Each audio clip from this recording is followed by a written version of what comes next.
We got another Penguin0 video. Didn't read the title. Going in completely blind, on a topic, but fine, I do know. It's Penguin0. He starts the question off, does it look crazy? Let's get into it. Look at me. Do I look crazy to you? I didn't think so. So then, why does it feel like I am? I'm sure you've seen the headlines right now. Winnie the Pooh Blood and Honey 2 has a 100% on Rotten Tomatoes. Yeah. Wow. Now I wish I read the title, okay? Wrong video. Winnie the Pooh Blood and Honey 2. There's a sequel. And that really piqued my curiosity here. That really stirred my spaghetti. Wait a minute. 7 reviews? 7 reviews? 7 reviews. I had to wonder, how? How is such a thing possible? The first Winnie the Pooh Blood and Honey is just a complete throwaway waste of time pile of garbage. It was purely banking off the shock of making a Winnie the Pooh horror movie since the property went public domain. It felt like they just speed ran to be the first ones to make a horror movie with it. It's a very low Oh yeah, if a company doesn't use their brand or their franchise, then the public can just use it and create a whole brand behind it. Yeah, budget, and it seems like it was rushed out as quickly as possible, and there's just nothing redeeming about it past the silliness of its concept. And really, there's only one good scene in the film, and I'm using the word good very loosey-goosey. There's only one really entertaining scene in the film, and it's pretty much the opening scene. I mention this every time I talk about this movie. Winnie the Pooh rips some lady's top off and her titties start jiggling around like it's an NVIDIA physics demonstration, and then he throws her in a wood chipper, but not before giving her like an ooga face. It's like the most emotion Winnie the Pooh showed in that entire movie. But regardless, that film is horrendous. And yet its I think that's the point of these type of movies. sequel, which came out, has a 100% Rotten Tomatoes. Granted, it's only 7 reviews. Like, I didn't think such a thing was possible. Like, I guess maybe there's 7 paid reviewers. They were shilling it. Maybe the director of the film gave them strippers and blow for the advanced screening, so they had a great time watching it. Okay. But I couldn't imagine that being real. But the audience score is also pretty high, and I've always said you can't trust Rotten Tomatoes, but still, this is interesting. So I went and saw Winnie the Pooh Blood and Honey 2 today, and I have to wonder if I'm suffering from psychosis, because there's no way I watched the same film that they're reviewing. It's still bad. Now, I will say it is an astronomical improvement over the first film. But that's like saying solid The films never came to my country. They never did. poop is better than diarrhea. Like, you're not wrong, but it's still shit. And maybe that's a bit too harsh. I wouldn't say it's shit, it's just not good either. Like, I know they're creating the whole Pooniverse out of this, so they're Oh, what? So it's Winnie the Pooh. Don't know who that is. That's Piggy. That's the kind of hat. Where's the rabbit? Where's the rabbit? There he is on top. He looks absolutely horrendous. Yeah, that's the only person I recognize out of this. That's the only person I recognize. making like the Twisted Childhood universe or whatever, where it's taking property like Winnie the Pooh, Pinocchio, Peter Pan, Bambi, and they're making horror movies out of it and tying it all together into their own horror cinematic universe with all of it. And I think That is so. it's like a really fun idea. Like I conceptually that makes me laugh, and I think that's what they're going for here with all of that. But right now they're just starting to find their footing on how to make watchable movies, because the first movie is unwatchable. Right. This movie is definitely watchable. It's just not a great film either. The movie does try a lot harder. It's still low budget, but you can tell it's a higher budget and they put a lot more effort into it. So, first of all, I'm going to get my compliments out of the way here.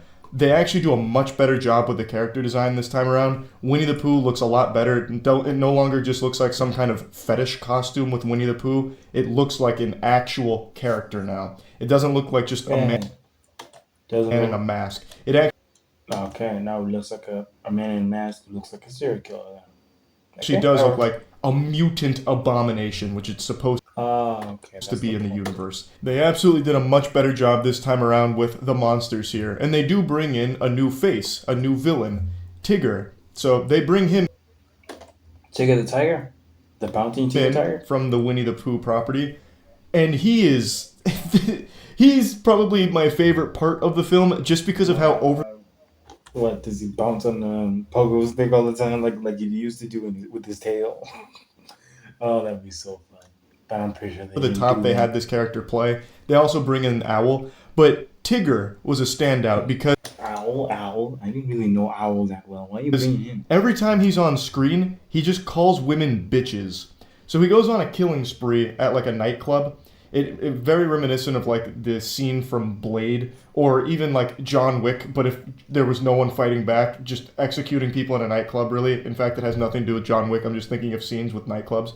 But anyway, he goes to a rave and he starts just murdering every person there just because he's piling up corpses. And every time he's about to murder a woman, he makes sure to call them a bitch. So it'll be like, hey, bitch.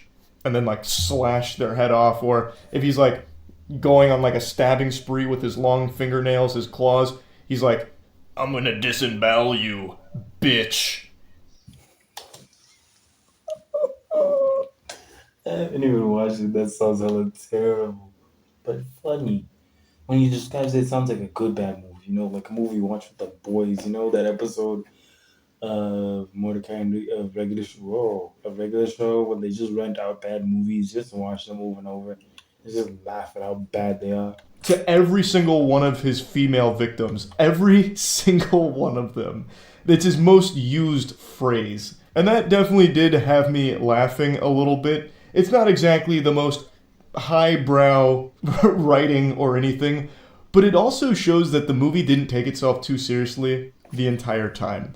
And that's when the movie's at its best, Helen, when it's not being super serious. There's a couple of that's a good bad referential movie. jokes and meta jokes that they make that I actually did think land. Like I thought they did a pretty good job when it came to like some of the humor they interject in here. But unfortunately, Oh wait, this is not a moist meter, so he's just talking. that's all overshadowed by trying to tell a really serious, dramatic narrative. So, in the first film, there's no story whatsoever. It's just random Yeah, killings, and they're not very creative either. It's like the most stereotypical slasher type killings, like getting hit with something in the head and they die, or getting their head float. Their head, yo, their head flies away. Like even though they didn't cut that hard, or their head explodes. Like their skull isn't that hard and explode into blood. run over by a car. Nothing too creative. In this movie, another No, compliment I have for it is the kills are significantly more creative. They definitely had more of a budget to work with, so they showed you some more interesting and more gruesome things. The very first scene, like Winnie the Pooh starts breaking every single one of this woman's appendages, and then ouch. puts her head in a bear trap and slams it on her, and it's fucking gruesome.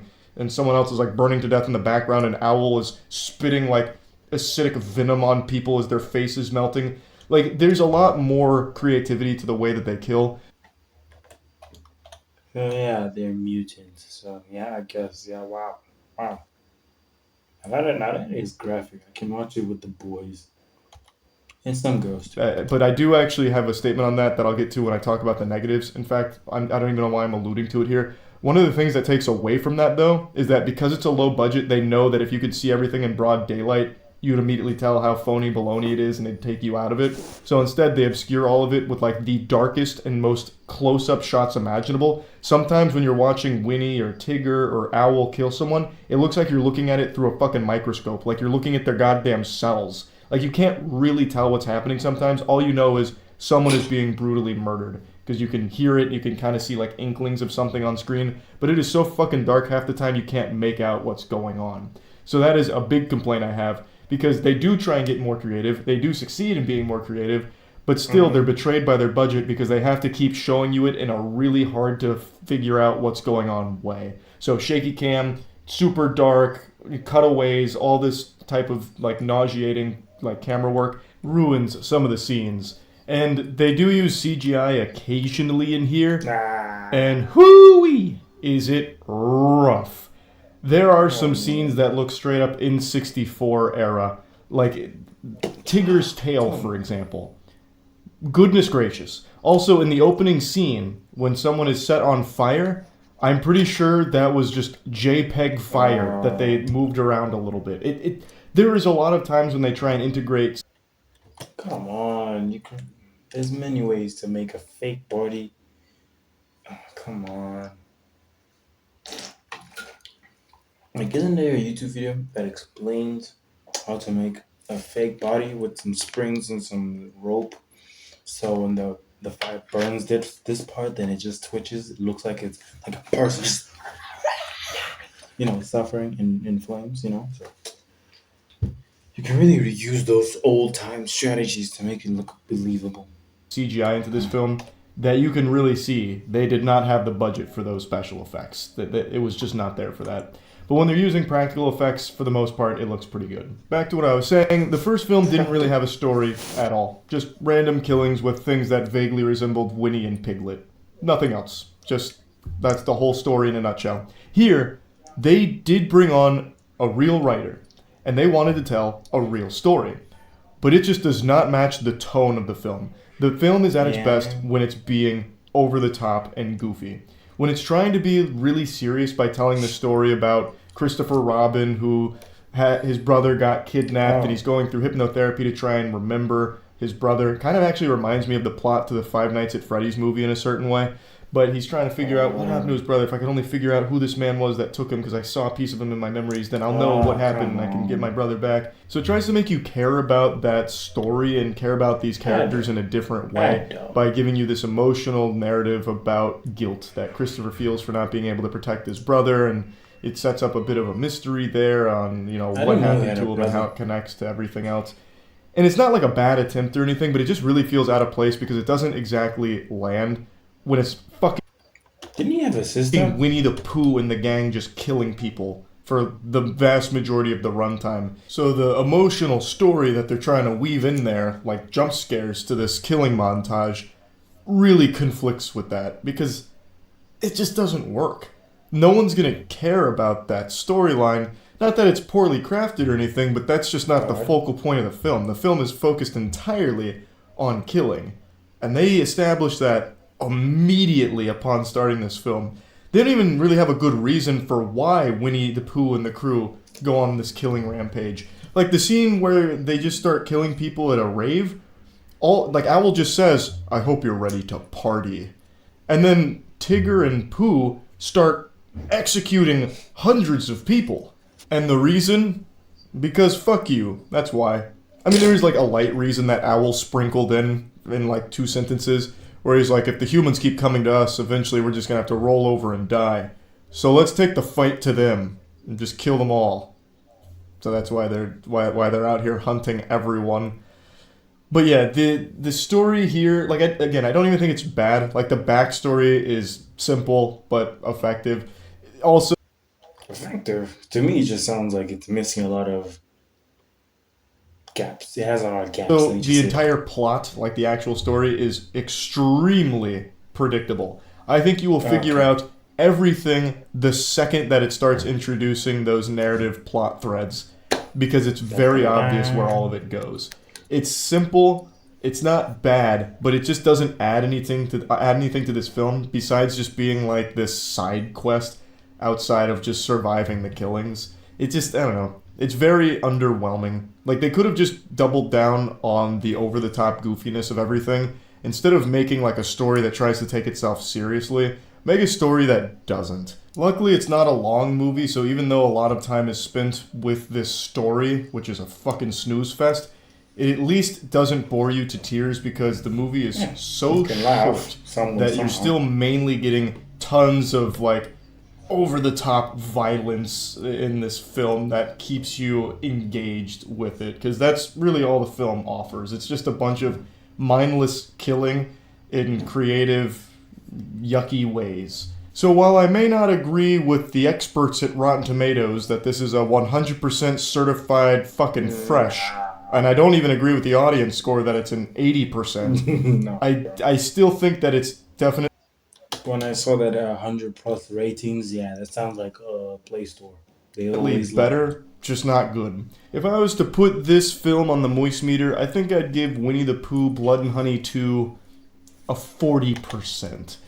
And maybe that's being too generous, but I really can't stress enough how much better this one is than the first one. Which again isn't saying a lot, but I at least appreciate they're going in an upward trajectory here. It's showing that they're learning from previous mistakes. Their past sins are being rectified. They're trying to bury that and be better from it. But yeah, I think I give it like a 40%, I guess. Yeah. So definitely not a 100%. Don't listen to that baloney. That's really about it. So yeah. That was most critical with the Winnie the Winnie the Pooh Blood and Honey 2? I didn't watch Blood and Honey 1. Man, I feel like it shouldn't be called Blood and Honey, just Winnie the Pooh. But hey, that's copyright, so I guess. It's been Triple Lens King with another video from Most Critical and me. Like and subscribe, and me. Peace.